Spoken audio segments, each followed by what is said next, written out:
वडेरे सां दोस्ती रख को कमु कढबो, MP साहब सां दोस्ती रखो मतलब मक़सद हूंदो, फलाणे सां दोस्ती मतलब वारियूं दोस्तियूं, लेकिन दोस्ती उहा हुजे ख़ालिसतन अल्लाह ऐं उनजे रसूल जी रज़ा जे लाइ। ऐं मुंहिंजो मुस्लमान भाउ आहे सां मोहबत करे।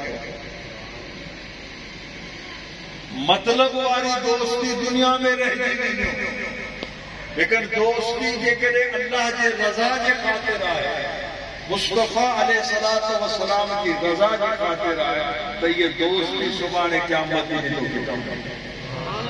हदीस पाक में आहे, पाण करीम फरमायो, उम्मत साबिक़ा में को शख्स हो, नबी पाक की उम्मत का कंहिं जेकी उम्मत बनु इसराइल, परे कई कोह परे कई मील परे सफ़र करे पंहिंजे हिकिड़े दोस्त सां मुलाक़ात जे लाइ उहो पंहिंजे घरां निकिता। हलंदे हलंदे ज़ाहिर ज़माने में त पैदल ई हूंदा कमु करे, कई महीननि जो सफ़र हूंदो, ख़ालिसतन अल्लाह जी रज़ा जे ख़ातिर त मुंहिंजो दोस्त आहे, हुन सां मुलाक़ात करे अचा। रस्ते में हिकिड़ो फ़रिश्तो इंसानी सूरत बनाए करे साम्हूं आयो। सलाम अलैकुम, वालेकुम सलाम, केरु मूंसां ईअं फलाणो आहे, केॾांहुं पियो वञे? फलाणे ॻोठ में मुंहिंजो हिकिड़ो दोस्त रहे थो, हुन सां मिलण थो वञा, हुन सां मुलाक़ात थो वञा, मुंहिंजो दोस्त आहे, मुंहिंजो वञी करे मुलाक़ात करे अचां, कचहरी करे अचां। जी एतिरो तो पंधु कयो आहे, एतिरनि ॾींहंनि जो को मक़सदु हूंदो कि को बि मक़सदु, का लालच हूंदी, का बि लालच कोन्हे, को कमु फतल हूंदो, को बि कमु कोन्हे, सिर्फ़ु अल्लाह जे रज़ा ख़ातिर उन सां मूंखे मोहबत आहे, मुंहिंजो दोस्त आहे, उन सां मिलण लाइ। वरी फ़रिश्ते पुछे, न यार तुंहिंजो को मतिलबु हूंदो, को मक़सदु हूंदो, को मतिलबु हूंदो, को बि मतिलबु कोन्हे, को बि मक़सदु कोन्हे, ख़ुदा कारण हुन सां मोहबत करियां थो, मुंहिंजो मुस्लमान भाउ आहे, मोहबत करियां थो, इन जे करे हुन सां मुलाक़ात। त फ़रिश्ते उनखे चयो, तोखे मुबारकूं हुजनि, आउं इंसान न आहियां, अल्लाह जो फ़रिश्तो आहियां, अल्लाह जे तरफ़ां मोकिलियल आहियां। अल्लाह रब्बुल आलमीन मूंखे ईअं चई करे मोकिलियो, पहिरियां हुन खां वञी तूं पुछ, तूं पंहिंजे इम्तिहान में कामयाब थी वञे। जॾहिं तूं हुन सां ख़ुदा कारण मोहबत थो करे, अल्लाह जो पैगाम आऊं तोखे ॾियां त अल्लाह तोसां मोहबत करे। सुभान अल्लाह। त गौस आज़म या औलिया अल्लाह जेकी बि आहिनि, उन्हनि सां जेकी पंहिंजी मोहबत हूंदी आहे ख़ुदा कारण, इहा आहे अल्लाह जी रज़ा जे ख़ातिर। दिलनि में जेकॾहिं अल्लाह वारनि जी मोहबत खणी दुनिया खां निकितासीं, सुभाणे क़यामत जे ॾींहुं इहा मोहबत पाण कमु ईंदी। हदीस पाक में आहे, युबअसु कुल्लु अब्दिन अला मा मात अलैह, इंसान जहिड़े हाल में मरंदो उन हाल में उनखे उछारियो वेंदो। जहिड़ी कैफ़ियत में बि मौत आहे, मिसाल हिकिड़े माण्हू खे सजदो पे कई, सजदे में मौत आई, त सुभाणे क़यामत जे ॾींहुं सजदे जी हालत में उछारियो। सुभान अल्लाह।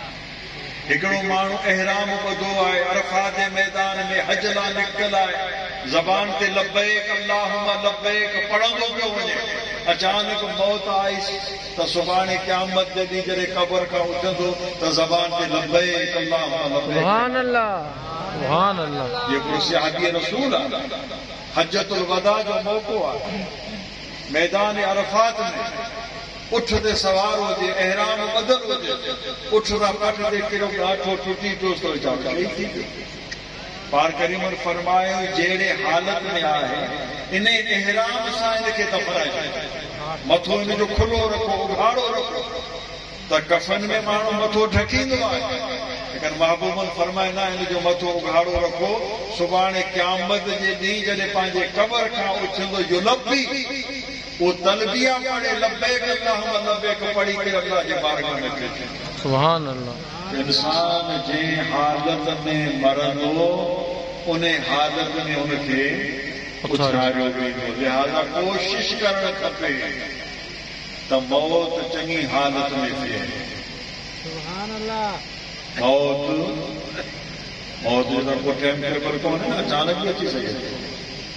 त माण्हू हर वक़्तु पाण खे मौत जे लाइ तयारु रखे ऐं चङनि कमनि में जेको सो मसरूफ़ रहे त मौत अचे तो जा कम जेके से चङा।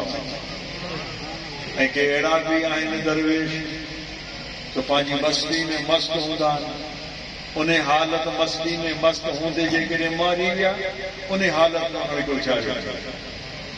हदीस पाक में आहे जेकॾहिं को कंहिंजे हथ में बोतल आहे, हीअ बोतल न, उहा जेका आहे इंटरनेशनल बोतल जेका आहे, उहो पीअंदे पीअंदे जेकॾहिं हथ में मरी वियो त सुभाणे क़यामत जो उथंदो, उहो साॻियो ई बोतल हथ में हूंदी त अल्लाह जे बारे में इहो कहिड़ो मौत थियो। युब असुकुल्लो अब्दिन अला मा माता, जे हाल में इंसान मरंदो उन हाल में उहो पुछंदो। जेकॾहिं तुंहिंजी दिलि में अल्लाह वारनि जी मोहबत आहे, रसूलुल्लाह जी नामूस जी अज़मत ऐं मोहबत आहे, तुंहिंजे ज़बान ते या रसूलुल्लाह जा नारा त सुभाणे क़यामत जे उथंदे क़ब्र खां त ज़बान ते या रसूलुल्लाह जा नारा, या गौसे आज़म जा नारा। जे हालत में मौत ईंदी उन हालत में तो छाड़ियो आहे। त यारी शरीफ़ यकीनन इहा मोहबत आहे पीराने पीर, उनजे ईसार सवाब जी फ़िक्र आहे। गौसे आज़म जी मोहबत में अहिड़ा प्रोग्राम मुनअक़िद कबा आहिनि ऐं मूंखे इहो ॿुधायो एॾो वॾो अवां प्रोग्राम कयो आहे, अवां परे परे खां शरीफ़ ते आयो आहे, माण्हुनि जेकी दोस्त आबा मुआविन उन्हनि जो को ख़र्च कयो आहे। हेॾी वॾी प्रोग्राम करण सां अल्लाह जे दोस्त वलीअनि जे सरदार पीराने पीर सैयदना अब्दुल कादिर जीलानी इन प्रोग्राम में एॾे एहतमाम करण सां उनजी तौक़ीर और ताज़ीम इज़्ज़त अदब एहतराम आहे या कोन्हे? आहे या कोन ॿुधायो? आहे। नंढड़ा नंढड़ा सियासी जलसा सियासतदान कंदा आहिनि, पैसा ॾेई करे माण्हुनि खे 500 ॾेई के 1000 ॾेई करे कारकुननि खे जमा कंदा आहिनि, उन्हनि जे हक़ में नारा लॻंदा आहिनि त हुन मोहतरम साहब खे सियासतदान खे 50, 100, 200, 500 माण्हू ॾिसंदो आहे, ख़ुशी में पूरी राति हुनखे निंड कोन ईंदी आहे त मुंहिंजी ईंदी माण्हुनि इज़त कई। ईअं आहे न बाबा? और हीउ हेॾो वॾो जेको अवां प्रोग्राम कयो आहे, अवां पंहिंजी मोहबत में आया आहियो, पंहिंजी मोहबत में आया आहियो। खाधो त अव्हांखे घर में बि सुठो मिली सघे थी। गौसे आज़म जी मोहबत में आया आहियो, अची शरीक थिया आहियो, ऐं हिन हेॾे वॾे प्रोग्राम में यकीनन वलीउल्लाह वलीअनि जे सरदार पीराने पीर सैयदना अब्दुल कादिर जीलानी जो मान भी आहे, शान भी आहे, उनजी इन में इज़्ज़त भी आहे, तौक़ीर भी आहे, ताज़ीम भी आहे। हदीस मुबारक आहे, हदीस कुदसी, मुस्नद देलमी हदीस जो वॾो किताब आहे। इमाम फिरदौस मुस्नद देलमी मुस्नद फिरदौस इन हदीस खे नक़ल कयो आहे। इन मां पाण अंदाज़ो लॻायो त यारी शरीफ़ में केॾो वॾो सवाबु आहे। इहो यादि रखो, असां अहले सुन्नत व जमात जेकी यारी शरीफ़ कंदा आहियूं उन जा 2 मक़सद हूंदा आहिनि। कहिड़ो मक़सदु आहे? पहिरियों मक़सदु छा आहे? पहिरियों मक़सदु इहो आहे त अल्लाह जे दोस्त पीराने पीर गौस सकलैन महबूब सुबहानी गौस समदानी सैयदना अब्दुल कादिर जीलानी मुर्शिद हसनी हुसैनी उनजी शान ईमान या उनजी इज़्ज़त करण, उनजी तौक़ीर करण, उनजी ताज़ीम करण। पहिरियों मक़सदु इहो आहे त अल्लाह वारनि जी ताज़ीम कजे या न कजे? ॿुधायो, हाल बोलियो। बेशक कजे। अल्लाह वारनि जो इकराम व एहतराम कजे या न कजे? छो न कजे? अल्लाह उन्हनि खां राज़ी, इहे पंहिंजे रब खां राज़ी। रज़ी अल्लाहु अन्हु व रज़ू अन्हु। अल्लाह इन्हनि खां राज़ी, इहे पंहिंजे रब खां राज़ी। सुभान अल्लाह। हदीस पाक में आहे, मुस्नद फिरदौस में इमाम देलमी हदीस कुदसी आहे, मन अकरम वलियन वलो बिकदीबिन यस्दाकु बिही फकत वजबत करामतहु अलैय वमन वजबत करामतहु अलैय लम अर्द लहू दूनल जन्नत औ कमा कहा। अल्लाह रब्बुल आलमीन इरशाद फरमाए, जे मुझे दोस्त जी इज्जत कई, जे वलीउल्लाह जी इज्जत कई, केतरी वो इज्जत, वलो बे कदीबिन यस्ताकु बिही, कदीब चइबो आहे मिसवाक खे, दंदण खे। इन यार जे वण मां हिकिड़ो दंदण पटे करे कि अल्लाह जे दोस्त खे वञी ॾिनाई, साईं मुंहिंजे तरफ़ां ई क़बूल कयो, तव्हां हिन सां वुज़ू कंदा त हिन सां मां दंदण कंदा, मिसवाक कंदा। अल्लाह से फरमाए तो जे मुझे दोस्त जी सिर्फ एतरी इज्जत कई, मिसवाक कंदड़ वञी उनखे ॾिनी जंहिंसां यस्ताक बि मिसवाक को करे, फकत वजबत करामतो अलैया, उन दंदण ॾियण वारे जी इज्जत रब साईं फरमाए तो मूं ख़ुदा जे मथां लाज़िम थी। वमन वजबत करामतो अलैया लम अर्द लहू, ऐं जंहिंजी इज्जत मूं ख़ुदा ते लाज़िम थी ऐं रब उनखे जन्नत में दाख़िल कंदा। सुभान अल्लाह, सुभान अल्लाह। माना औलिया अल्लाह जे इकराम सां वधीक तो इकराम न कयो, सिर्फ एतरी मामूली शइ काठी दंदड़ जी पटे करे तो अल्लाह जे दोस्त खे, के सूफी साहब खे, के मुत्तकी परहेज़गार खे, के आलिम दीन खे, के अल्लाह वारे खे वञी मिसवाक ॾिनो, जंहिंसां उहो मिसवाक करे दंदड़ करे, एतिरे करण सां बि ॼण तो अल्लाह वारे जी इज्जत कई, अल्लाह ताला राज़ी थी। एॾे वॾे प्रोग्राम करण में गौसे आज़म जो इकराम एतिराम आहे, यकीन आहे। ऐं ॿियो मक़सद यारी शरीफ़ जो ईसाल सवाब, यकीनन ईसाल सवाब जो त केरु इनकार करे नथो सघे। जेके यारी करण जा मुनकिर आहिनि उहे बि ईसाल सवाब खे मञनि, उन्हनि निभागनि खे इहो ख़बर कोन्हे यारी शरीफ़ असां कंदा ई ईसाल सवाब आहे। यारी शरीफ़ जो बि मक़सद ईसाल सवाब आहे।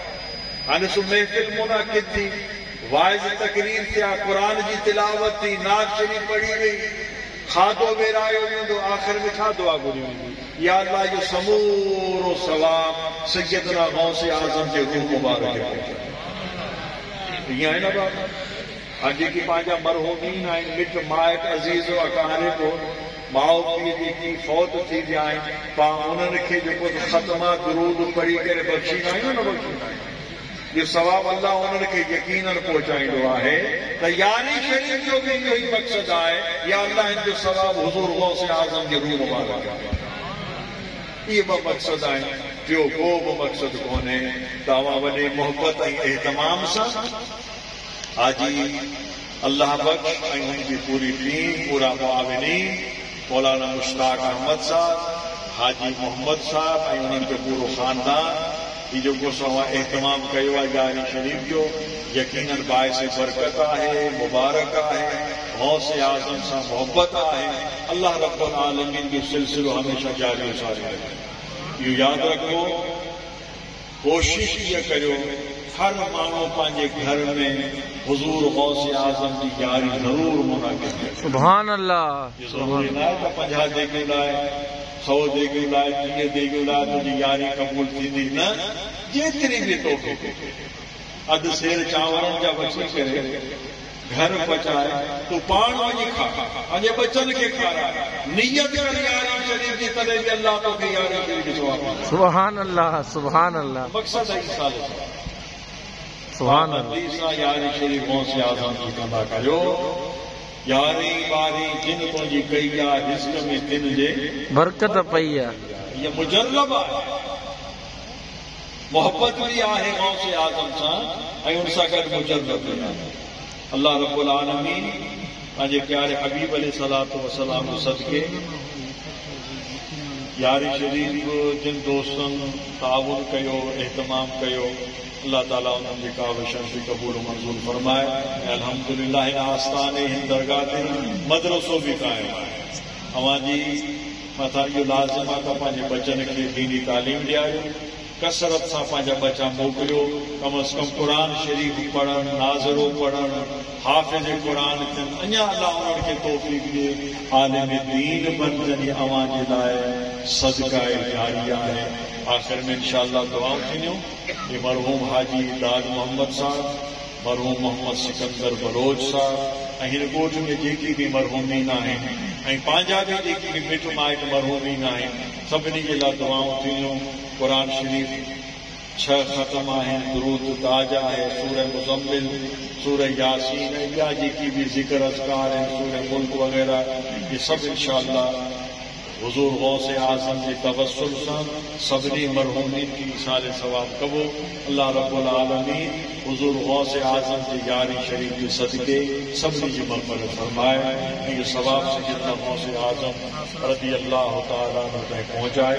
सलात सलाम थी तंहिंखां पोइ इंशाअल्लाह सभिनी जे लाइ इज्तिमाई दुआ कयूं।